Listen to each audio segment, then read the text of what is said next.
नमस्कार, मेरा नाम आशु वर्मा। बाय प्रोफेशन एक कलाकार हूँ, लेकिन आज की इस वीडियो में ये मैटर नहीं करता कि मैं कौन हूँ, कहाँ से आया हूँ। मैं एक गांव से बिलोंग करता हूँ, तो हम किसी सरकार पर डिपेंड क्यों रहें। आज की इस वीडियो में मैं आपको बताऊंगा कि कैसे आप सिर्फ ₹1 की इन्वेस्टमेंट से अपने गांव को जन्नत बना सकते हैं। गांव एक है सरस्वती नगर, वहाँ पर किसी के बच्चे कॉन्वेंट में भी पढ़ते हैं, किसी के बच्चे सरकारी में भी पढ़ते हैं, किसी के बच्चे पढ़ते ही नहीं। इतना डिफरेंस क्यों? जब हमारा लीडर एक है तो सबके बच्चे पढ़ने चाहिए। मैं ये सिर्फ सरस्वती नगर की बात नहीं कर रहा हूँ, मैं ये एक गांव की बात कर रहा हूँ। अगर एक घर से ₹1 एक दिन में आता है तो 10,000 लोग 10,000 रुपया पर डे इकट्ठा करते हैं। महीने का 3 लाख रुपीस, साल का 36 लाख रुपया।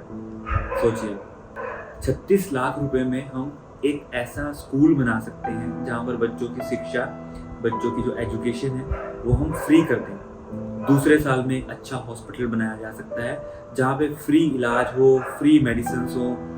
5 साल के अंदर आपके पास स्कूल फ्री है, आपके पास हॉस्पिटल फ्री है, आपके पास जिम फ्री है, आपके पास एक्स्ट्रा करिकुलम एक्टिविटीज़ फ्री हैं, आपके पास पार्क फ्री है। इतनी फैसिलिटीज सरकार आपको कभी नहीं देगी, और ये फैसिलिटी सिर्फ ₹1 से हो सकती है। खुद के गांव को मेंटेन करना, उसकी डेवलपमेंट करना आपके हाथ में है, हमारे हाथ में है। हम सब मिलकर इस चीज को आगे बढ़ा सकते हैं।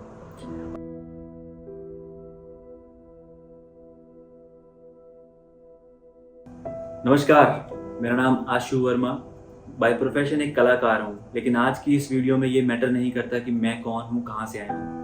मैं एक गांव से बिलोंग करता हूँ, और आज की ये कहानी, आज की ये वीडियो गांव वाले लोगों के लिए ही है कि आप कैसे अपने सपनों को खुद ही पूरा कर सकते हो। आपको किसी और के ऊपर डिपेंड रहने की जरूरत नहीं है। एक आम आदमी अपनी गलियों को पक्का करवाने के लिए, अपने शहर की, अपने गांव की तरक्की के लिए किस पर डिपेंड रहता है? अपने गांव के मुखिया पर, यानी कि सरपंच पर। सरपंच को हम चुनते हैं, उसके बाद सरपंच गांव की तरक्की करने के लिए उसको फंड्स चाहिए, तो वो किस पर डिपेंड होता है? सरकारों पर। सरकारें चलती हैं और सरकारों को दोबारा से वापस सत्ता में आने के लिए किस पर डिपेंड रहना पड़ता है? आम आदमी पर, यानी कि हम पर। तो जब पूरा सिस्टम ही हमसे चलता है तो हम किसी सरकार पर डिपेंड क्यों रहें? आज की इस वीडियो में मैं आपको बताऊंगा कि कैसे आप सिर्फ ₹1 की इन्वेस्टमेंट से अपने गांव को जन्नत बना सकते हैं। मैं सरस्वती नगर में रहता हूं, हरियाणा के डिस्ट्रिक्ट यमुनानगर का एक गांव है। ऐसे ही बहुत सारे गांव हैं जहां पर डेवलपमेंट की बहुत ज़्यादा ज़रूरत है, लेकिन डेवलपमेंट करेगा कौन? लीडर्स, सरपंच, मेंबर्स, ये सब एक थॉट्स पावर चाहिए होती है, एक सोचने की शक्ति चाहिए होती है। एक इंसान जो आपके गांव के अंदर ही रहा है, कभी गांव से बाहर नहीं गया, तो 50% चांस है कि उसकी जो सोच है वो गांव के अंदर ही सीमित हो।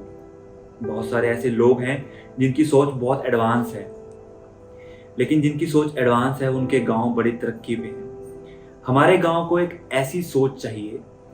अब गांव एक है सरस्वती नगर, वहां पर किसी के बच्चे कॉन्वेंट में भी पढ़ते हैं, किसी के बच्चे सरकारी में भी पढ़ते हैं, किसी के बच्चे पढ़ते ही नहीं। इतना डिफरेंस क्यों? जब हमारा लीडर एक है तो सबके बच्चे पढ़ने चाहिए, सबके बच्चों के पास एजुकेशन सिस्टम होना चाहिए। किसी को प्रॉब्लम आती है तो वो प्राइवेट हॉस्पिटल में जाता है, लेकिन अगर उसी गांव में किसी को प्रॉब्लम आ जाए तो उसके पास सरकारी हॉस्पिटल तक जाने के पैसे नहीं है। क्यों? मुखिया तो एक ही है ना, सरकार तो एक ही है, तो हर किसी को सेम पावर मिलनी चाहिए। लेकिन नहीं गाइस, जो प्राइवेट स्कूल में पढ़ा रहे हैं वो अपने पैसे से पढ़ा रहे हैं, सरकार के पैसे से नहीं पढ़ा रहे। जो प्राइवेट हॉस्पिटल में जाके इलाज करवा रहे हैं वो खुद के पैसे से करवा रहे हैं। बहुत सारे सरपंच आए चले गए, लेकिन क्या हुआ? Same condition. आपके बच्चे सेम स्कूल में पढ़ रहे हैं, आप सेम गलियों से जा रहे हो, आप सेम रास्ते से जा रहे हो, सब कुछ सेम। सड़कें टूटी हैं। मैं ये सिर्फ सरस्वती नगर की बात नहीं कर रहा हूँ, मैं ये एक गांव की बात कर रहा हूँ। तो जो भी गांव में रहने वाले लोग हैं, इस वीडियो को पूरा देखना और समझना कि जो उम्मीद हम लोगों से लगा रहे हैं, हम सरकार से लगा रहे हैं, हम सरपंच से लगा रहे हैं, वो बिल्कुल गलत है। सरकारें आम आदमी के ऊपर डिपेंड है, जनता के ऊपर डिपेंड है। हम उन्हें चुनते हैं, सरकार हमें नहीं चुनती। तो दोस्तों, आज की इस वीडियो में मैं जो बताने वाला हूँ, मतलब वो है 1 रुपये की वैल्यू, मतलब 1 रुपीज़ आपकी लाइफ को कैसे चेंज कर सकता है, उसकी आज हम बात कर रहे हैं। तो हम एक एवरेज लगाकर चलते हैं कि 10,000 लोग हमारे गांव में रहते हैं। तो सबसे पहले आपको उस इंसान को चुनना होगा जो आपके गांव में एक अच्छा इंसान है, जिस पे आप भरोसा कर सकते हो। हर रोज 1 रुपया आपने जमा करना है, सिर्फ 1 रुपया आपने वहां पर जमा करना है। 10,000 लोगों की आबादी है, 1 रुपया अगर हम हर रोज जमा करते हैं तो हमारे पास हर रोज 10,000 रुपया आता है। मल्टीपल उसको आप 30 से मल्टीप्लाई कर दीजिए।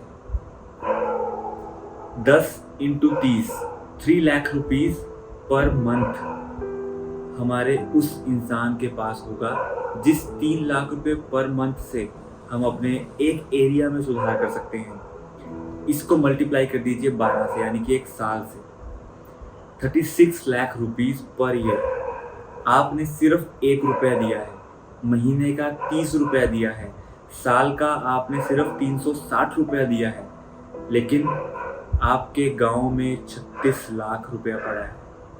आप उस 36 लाख से क्या कुछ नहीं कर सकते? आपको सरकारों पे डिपेंड होना ही नहीं है।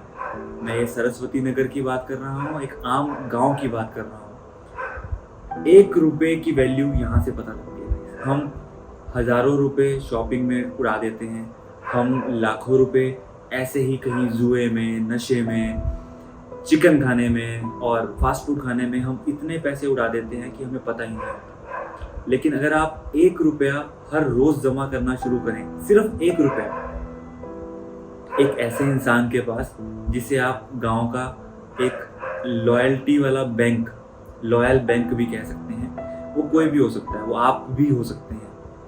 तो 1 रुपया जमा कीजिए, 36 लाख रुपया साल का आता है।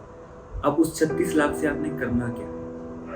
इंसान को जीने के लिए 3 या 4 चीज़ें हैं जो नेसेसरी हैं, जिसे हम रोटी कपड़ा मकान कहते हैं।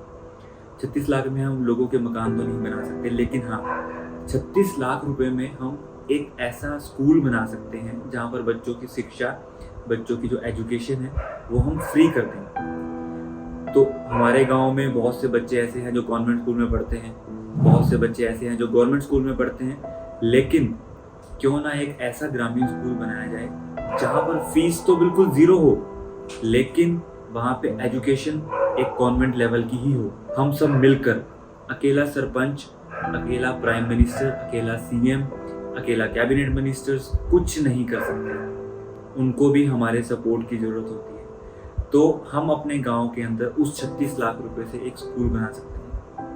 पहले साल में आपके पास स्कूल बन गया, दूसरे साल में एक अच्छा हॉस्पिटल बनाया जा सकता है जहाँ पे फ्री इलाज हो, फ्री मेडिसिन हो। इसके बाद हम कोई dance institute, coaching centre, computer centre ऐसे खोल सकते हैं। 36 लाख रुपए में हमारे कम से कम नहीं तो 50 कंप्यूटर आ जाएंगे। एक ऐसा हॉल लीजिए जहाँ पर 50 कंप्यूटर लगे हों। पहले साल हमारा स्कूल फ्री हुआ, दूसरे साल हमारी मेडिकल फ्री हुई, तीसरे साल हमारा जो हम लर्निंग है, जो एक्स्ट्रा करिकुलम एक्टिविटीज़ होती हैं, किसी लड़की को सिलाई सीखनी है, किसी लड़की को कंप्यूटर सीखना है, किसी लड़की को डांस सीखना है, सिंगिंग सीखनी है, हम ईयर वाइज ईयर अपने गांव के अंदर एक एक चीज़ को इम्प्लीमेंट कर सकते हैं। और सिर्फ 1 रुपये से, आपके घर से सिर्फ 1 रुपया जाएगा, वो भी आपके गांव में। सोचिए अगर हम 36 5 साल करते हैं तो 1 करोड़ से भी ऊपर का बजट है। इतना बजट तो सरकार भी नहीं देती। तो हम क्यों सरकार के ऊपर डिपेंड होकर बैठे हैं? यहाँ पर खुद के गांव को मेंटेन करना, उसकी डेवलपमेंट करना आपके हाथ में है, हमारे हाथ में है। हम सब मिलकर इस चीज़ को आगे बढ़ा सकते हैं। और अभी हमने सिर्फ बात की है हमारी एजुकेशन की, मेडिकल की और हमारी एक्स्ट्रा करिकुलम एक्टिविटीज़ की। इसके साथ साथ अगर हमारे पास 36 लाख रुपए हैं तो हम एक बहुत अच्छा पार्क बना सकते हैं जहाँ पर बच्चे गार्डनिंग करेंगे, बच्चे साइकिलिंग करेंगे, वहाँ पर बच्चों को नेचर के बारे में बताया जा सकता है। इसके साथ साथ एक अच्छा जिम बनाया जा सकता है। 36 लाख रुपए में तो एक वर्ल्ड क्लास जिम बन जाएगा, जहाँ पर एक हाई क्लास ट्रेनर्स होंगे, अच्छी मशीन्स होंगी, अच्छा स्पेस होगा, एक एसी रूम होगा, वेंटिलेशन एरिया होगा, जहाँ पर हमारे गांव के जितने भी एनर्जेटिक लड़के हैं, लड़कियां हैं, लेडीज़ हैं, हमारे ओल्ड एज सिटीजन्स हैं, उन सब के लिए ऐसा एरिया हो, ऐसा जिम हो जहाँ पर वो आएँ और फ्री ऑफ कॉस्ट, कोई फीस नहीं, 5 साल के अंदर आपके पास स्कूल फ्री है, आपके पास हॉस्पिटल फ्री है, आपके पास जिम फ्री है, आपके पास एक्स्ट्रा करिकुलम एक्टिविटीज़ फ्री हैं, आपके पास पार्क फ्री है। इतनी फैसिलिटीज सरकार आपको कभी नहीं देगी और ये फैसिलिटी सिर्फ 1 रुपये से हो सकती है। आज से ही अपने गांव में, मैं सरस्वती नगर वालों को ये रिक्वेस्ट करूंगा, हमारे गांव में बहुत सारे ऐसे लोग हैं जिन्होंने एक्स्ट्रा बहुत सारे संगठन बना रखे हैं, चाहे वो धार्मिक हों, चाहे वो सोशल हेल्प के लिए हों। तो इस चीज़ को एज सुन एज पॉसिबल आप इम्प्लीमेंट कीजिए। 1 रुपया हर एक घर से हमने नहीं जाना मांगने, किसी ने भी मांगने नहीं जाना। अगर आप अपने गांव में सुधार चाहते हैं, आप चाहते हैं कि आपका बच्चा फ्री पढ़े, आपके बच्चे को मेडिसिन फ्री मिल जाएं, आपके घर में माताएं हैं, बहनें हैं, बुजुर्ग हैं, किसी के फादर को प्रॉब्लम है, मेडिसिन फ्री मिल जाएं। अगर एक घर से 1 रुपया एक दिन में आता है तो 10,000 लोग 10,000 रुपया पर डे इकट्ठा करते हैं। महीने का 3 लाख रुपीज़, साल का 36 लाख रुपया। सोचिए 36 लाख से आपका घर, आपकी गली, आपका एरिया, आपका गांव, आपके गांव की एंट्रेंस, आपके गांव में डस्टबिन, सीसीटीवी, लाइट्स, सब कुछ आप लगा लोगे। आपको किसी पे डिपेंड होने की जरूरत नहीं है। हर एक घर में, हर एक गांव में सुधार हो सकता है। ज़रूरत है तो बस सोच बदलने की। डिपेंड होके नहीं रहना है, आपने अपने आप को सुधारना है तो इनिशिएटिव भी आपको ही उठाना पड़ेगा। पहला स्टेप आपको ही उठाना पड़ेगा और इस नए काम की शुरुआत सरस्वती नगर से ही होगी और आहिस्ता आहिस्ता हमारे आस पड़ोस के सारे गांव, जितने भी गांव हैं, इस स्कीम के अंदर आएंगे। लेकिन पैसा आपने वहीं जमा कराना है जहां पर आपको लगता है कि लॉयल इंसान है। तो अगर आपको ये मैसेज अच्छा लगा हो तो इस वीडियो को शेयर कीजिए जितना हो सकता है। मेरा नाम आशु वर्मा है और बाय प्रोफेशन एक कलाकार हूँ, मॉडल हूँ, एक्टर हूँ, डायरेक्टर हूँ, फिल्में बनाता हूँ, गानों में काम करता हूँ, अच्छी अच्छी बातें सुनाता हूँ लोगों को।